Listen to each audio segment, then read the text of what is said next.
Hey, it's Mike, continuing our series in the story of God by looking at the story of Exodus, part 1.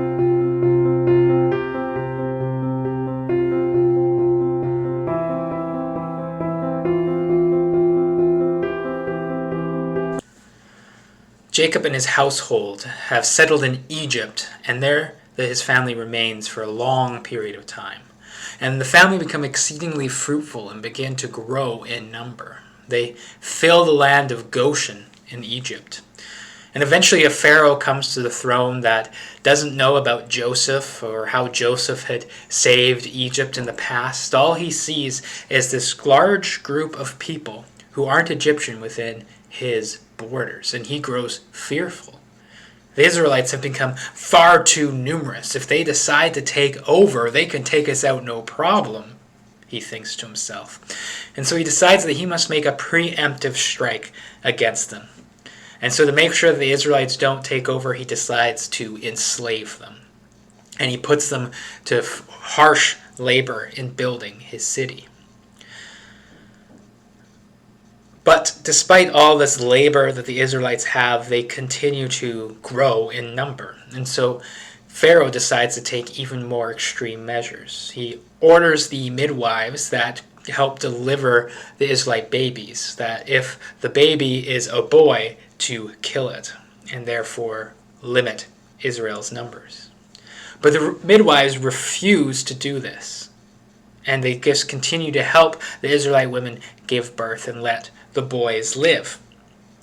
Eventually, Pharaoh notices there's a lot of really young Israelite boys running around and realizes that the midwives have disobeyed his orders. And so he passes the order along to the soldiers. If they come across any Israelite baby boys, they are to throw them into the Nile River. Well, during this time, a woman from the tribe of Levi gives birth to a son, and she hides him under her bed whenever the Egyptians come around to protect him from them. But eventually, as the baby hits about 3 months old, she can no longer hide him, as every time she puts him in the basket and under the bed, he begins to cry. And so she takes the basket and water seals it, places the baby inside, and floats him down the Nile River, trusting him into God's hand. Meanwhile, his sister follows along the shore to watch the basket to make sure it gets to safety. And it just so happens that Pharaoh's daughter was bathing in the Nile when she sees the basket floating down, and she orders some of her attendants to go and grab it. And as they bring it to her and she opens it, to her surprise, she finds a crying baby boy in there. It must be one of the children of the Israelite women, she said, and she grew in pity for the child. The baby's sister emerges from the reeds and asks Pharaoh's daughter if she would like her to go find a wet nurse for the baby. Pharaoh's daughter agrees, and the sister goes and gets her mother and gets her to be the wet nurse for the baby. And so Moses grows up in his own household with his mother until he reaches past the age of feeding and is given to Pharaoh's daughter to be a son. One day Moses was walking outside the palace, and he saw an Egyptian slave master beating one of the Israelites. Seeing that there was no one else around, he went up and he killed the Egyptian and buried him in the sand. The next day Moses was out and about again, and he saw 2 Israelites fighting with each other. He intervened and questioned why they were striking their fellow countrymen. When one of them responded, "Who made you judge over us? Are you going to kill me like you killed that Egyptian?" Now Moses grew afraid, thinking that his deed must have been found out. And indeed Pharaoh had heard what Moses had done and sought to kill Moses. But Moses fled out of Egypt and into the wilderness. And in the wilderness Moses came to a well where he sat down. And the daughters of a Midianite priest came to water their father's flocks, but the male shepherds in the area harassed them. So Moses came down and drove away the harassers and helped the women water their flocks. When they returned back home, their father asked how they came to come back so early, and they shared how this man had saved them from the other shepherds and helped them water their flocks. where their father was embarrassed by the lack of hospitality that his daughter showed in not inviting this man back. And so he ordered them to go back to the well and bring back this man so that they could feed him and give him proper thanks. So they go back and they get Moses and they bring him back. And Moses ends up living in this household and marrying one of the daughters, Zipporah. And during this time, Pharaoh died, and a new Pharaoh took the throne. And Israel cried out to God because of their suffering under the oppression of Egypt. While Moses was tending to Jethro, his father-in-law's flock, in the wilderness of Sinai. And one day when he was leading the flock, he came to Mount Horeb and saw a fascinating sight. He saw a bush that was on fire. And so, of course, he had to go and get a closer look at the fire. And as he drew near, he stared at in amazement that the bush was on fire, but yet it wasn't burning up, but remaining intact. As he was wondering about this, a voice came from within the bush. "Moses, Moses." "Here I am," Moses said. "Moses, do not come any closer to the bush and take off your sandals, for you are standing on holy ground. I am the God of Abraham and Isaac and Jacob." Moses hid his face, afraid that if he saw the face of God, he would die. And God said to him, "I have heard the cry of my people and seen the suffering that has been placed upon them at the hands of the Egyptians. So I am coming down to rescue them and bring them into the land of Canaan that I have promised to Abraham and his descendants. So now go. I am sending you to Pharaoh to bring my people up out of Egypt." Well, Moses is not so sure of this plan of God's. "Who am I that I should go to Pharaoh?" asked Moses. Well, God answered, "I will be with you, and I have sent you. You will bring my people out of Egypt to this mountain to worship me." Moses asked God, "What if I go to the Israelites and tell them that the God of their forefathers has sent me, and they ask me, 'What is his name?' What answer am I to give them?" God answered, "I am who I am. This is what you are to say to them. I am has sent you." I am in Hebrew is Yahweh. Moses asked, "What if they do not believe me or listen to what I say?" God answered, "Take the staff in your hand and throw it on the ground." Moses did so, and when he did, it turned into a snake, and Moses grew afraid and ran away. But God told him to reach out and grab it by its tail, and when he did, it returned back into his staff. God then told Moses to put his hand inside of his cloak and take it out, and when Moses did, it was spotted white, filled with leprosy. Moses put his hand back in his cloak and took it out, and it was restored to health. These are the signs that you are to show them to prove that I am with you and I have sent you. Moses then said, "I am no great speaker. I stumble and I stutter over my words." God answered, "Who made your tongue? Who makes humans able to hear and speak and see? I will put my words in your mouth to speak. Now go." Moses came to his last resort and pleaded with God, "Please, send someone else." But God answered, "I have sent you. You are the one I am sending. Your brother Aaron is on his way to meet you. I will allow him to be your second and be your mouthpiece. He will speak on your behalf as if you are God to him." While Moses, left with no other church, meets up with his brother and returns to Egypt. They come to Pharaoh and they tell him that their God has come to them and demanded that they go to Sinai and worship him there. But Pharaoh refuses to let them go. He has never heard of Yahweh and refuses to acknowledge him. So Moses and Aaron throw their staffs onto the ground and they turn into serpents. But Pharaoh's magicians step forward and throw down their staffs, which also turn into serpents. Moses and Aaron's serpents eat this magician's serpents and then turn back into staff. And they walk away. But Pharaoh is irate at the audacity of Moses and demanding that he let his slaves leave on a vacation. And he decides that the Israelites are lazy, and that's why they're asking for a break. So he decides to increase their already too large quota of bricks to make. And he tells his slave masters to not provide straw for them anymore. So now they have to gather their own straw and make more bricks than they had made before. And the Israelites complained to Moses, blaming him for their increased trouble. But God encourages Moses to keep going. Well, one morning, Pharaoh comes out to the Nile, and Moses meets him there. And Moses tells him that Yahweh says to let his people go, and Pharaoh refuses. So Aaron stretches his staff over the Nile and turns the river into blood. But Pharaoh's magicians also turn water to blood, and so Pharaoh remains stubborn and refuses to let the Israelites go. A week later, Aaron stretches his staff over the Nile and summons a plague of frogs that cover the land, even managing to get into the Egyptians' houses. The Pharaoh's magicians were also able to summon frogs, but weren't able to get rid of them. So Pharaoh calls in Moses and Aaron and says that he will let the people go if Moses gets rid of the frogs. Moses does so, and Pharaoh hardens his heart and does not let the people go. So Aaron reaches with his staff and strikes the ground, and the dust turns into swarms of gnats that cover all the people and the livestock. Pharaoh's magicians were unable to do such a thing. They report to Pharaoh that this was the work of the divine, but Pharaoh refused to listen and would not let the Israelites go. Early one morning, Yahweh brought a plague of flies upon Egypt. Flies swarmed through all of the Egyptian houses, but not a single fly was found in Goshen, the land that the Israelites lived in.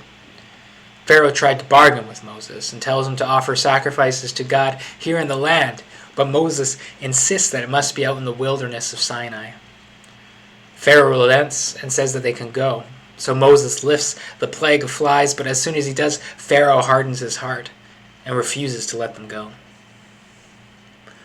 Moses comes to Pharaoh and warns him that if he does not let the people go worship Yahweh, then Yahweh will kill the livestock of Egypt, but the livestock in the land of Goshen would remain alive. Pharaoh hardened his heart and wouldn't let Israel go, and so the next day Egypt's livestock were dead. Moses then came to Pharaoh with soot that he had taken from a furnace, and in Pharaoh's presence tossed it into the air. And festering boils broke out on all the people and the animals, and they were so painful that the magicians could not stand in the presence of Moses. But God hardened Pharaoh's heart, and he refused to let the people go. Moses came to Pharaoh and warned him that if he did not let the Israelites go worship, that a full force of plagues would be unleashed against him, more powerful than the ones that had come so far. But Pharaoh's heart was hardened, and he refused to listen to Moses. So Moses warned all of Egypt to take cover in their homes and put their remaining livestock into barns for safety. That evening, hail and thunder and lightning fell from the sky. Massive hailstones struck and killed those who didn't heed Moses' warning, and killed the livestock of those who didn't put them into shelter. The hail stripped away much of the crops growing in the field, but only in Goshen did hail not fall, where the Israelites lived. Now Pharaoh's magicians and wise men were becoming fed up with Pharaoh's stubbornness. How long will you refuse to let this people go and have these plagues continue to come upon us? So Pharaoh told Moses that he could take the Israelite men out into the wilderness to worship, but leave the women and children behind. Moses said that all of them, men, women, and children, had to go and worship in the wilderness. And Pharaoh grew angry and accused Moses of just trying to escape rather than just going and worshiping, and so refused to let them go. So Moses brought a swarm of locusts upon the land. They were so many that it blotted out the sun and ate all of the remaining crops. Pharaoh came and sought Moses' forgiveness and said he would let the Israelites go if he took away the locusts. So Yahweh brought a west wind that blew the swarm out of the land, but hardened Pharaoh's heart, so that he wouldn't let the Israelites go. Moses stretched his hand out towards the sky, and darkness covered Egypt for 3 days. No one could even see their hand in front of their face during that time. Only in Goshen was there light. So Pharaoh summoned Moses and told him that they could go and worship in the wilderness with the women and the children, but asked him to leave their livestock behind. Moses refused, saying that they needed the livestock for sacrifices. but wouldn't know which of their livestock was going to be prescribed for sacrifice until they got there, so they needed to take them all. Pharaoh grew angry again and told Moses that he never wanted to see him again, or else he would kill Moses, and that the people could not go out and worship. Yahweh told Moses that he's going to bring one last plague on Pharaoh, and after that Pharaoh would drive them from the land. And despite all the plagues brought upon the Egyptians, Pharaoh's officials and the Egyptian people had favor towards the Israelites. So Yahweh told the Israelites to ask for articles of silver and gold from the Egyptians, who obliged and gave them great amounts of silver and gold. That night the Israelites were to slaughter a lamb and paint the doorposts of their house with the blood. They then celebrated a festival eating the lamb, and that festival would become the celebration of Passover, which remembers the Exodus story, celebrated every year, even to this day. That night Yahweh sent the last plague, a spirit of death that killed the firstborn in all the houses that had not have the lamb's blood painted on the doorframe. There was great wailing and mourning throughout all of Egypt the next day. Even Pharaoh's firstborn son died. Pharaoh then allowed the Israelites to leave, and the Egyptian people urged them to get going, for they believed that the Israelites would bring death upon them all. So the Israelites gathered up all they had, including the gold and the silver the Egyptians gave them, and headed out, eventually coming to the edge of the Red Sea. And as they camped there, Pharaoh's heart was hardened, and he sent his army to retrieve and bring back his slaves. And the army caught up quickly with their chariots, and when the Israelites saw them, they panicked. But Moses prayed to Yahweh and stretched his staff over the Red Sea, which split into two, and the Israelites began to cross on dry land. The Egyptians forced their horses in between the walls of water to pursue the Israelites. But when the last Israelite reached the other side, Moses stretched out his staff again, and the waters returned to their place, crashing down and destroying the Egyptian army. God brought Israel out of Egypt, but now they'll have to spend some time in the wilderness. We'll be splitting the story into two parts, so there'll be another video midweek on the other part of Exodus. But here we see that in Egypt, God's promise of making Abraham into a great nation is coming true as they grow into great in number, so much so that the Egyptians begin to fear their size. But we can't really call it a nation at this point, as they are slaves under another nation and aren't really living in their own land. But the time has come where God is now going to fulfill the promises of nationhood and land. And in this first part of Exodus, I want to look at three aspects of the story we just shared, despite there being many ways we can go with this. First, when we consider the historical context of the story, we see some very interesting characters that drive the story forward. There are the midwives who defy Pharaoh's orders and let the Israelite boys live. Then there is Moses' mother, who hides the baby to protect him from infanticide. And there's Moses' sister, who follows him down the Nile to make sure he's safe, and then convinces Pharaoh's daughter to go get a wet nurse, which ends up being Moses' own mother. And then there is Pharaoh's daughter herself, who, despite her father's decree, takes pity upon a condemned Israelite boy and takes him into her own care and protects him from her father's decree. It is women who stand up to the evil, oppressive decrees of Pharaoh and who foil his plans. It is women who help protect the promise that God has given and overcomes the barriers that are in the way of it coming true. And so we start seeing a bit of a trajectory in the Bible.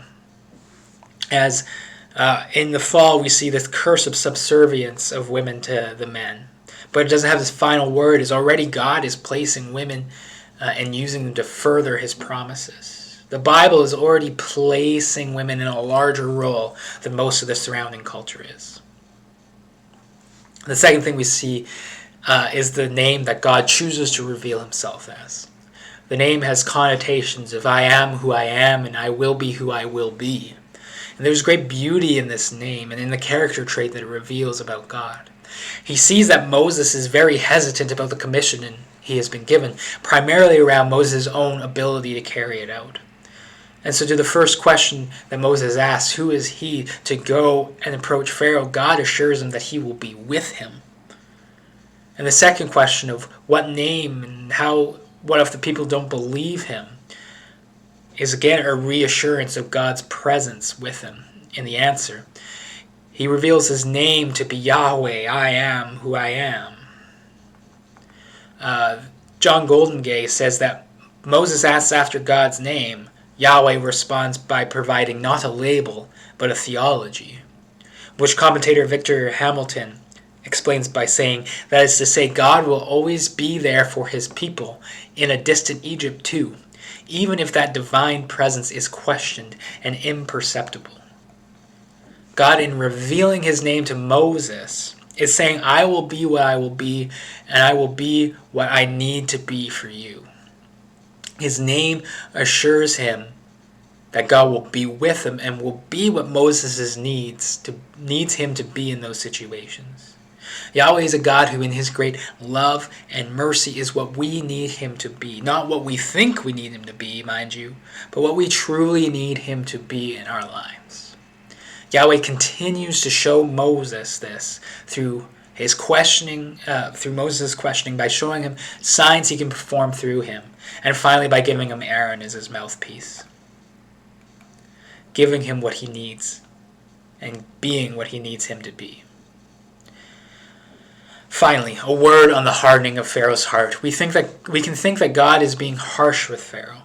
It can seem that Pharaoh's not being given a choice in the matter. God says he will harden Pharaoh's heart, and so that Pharaoh cannot simply let the Israelites go, allowing God to pour out his wrath upon Pharaoh.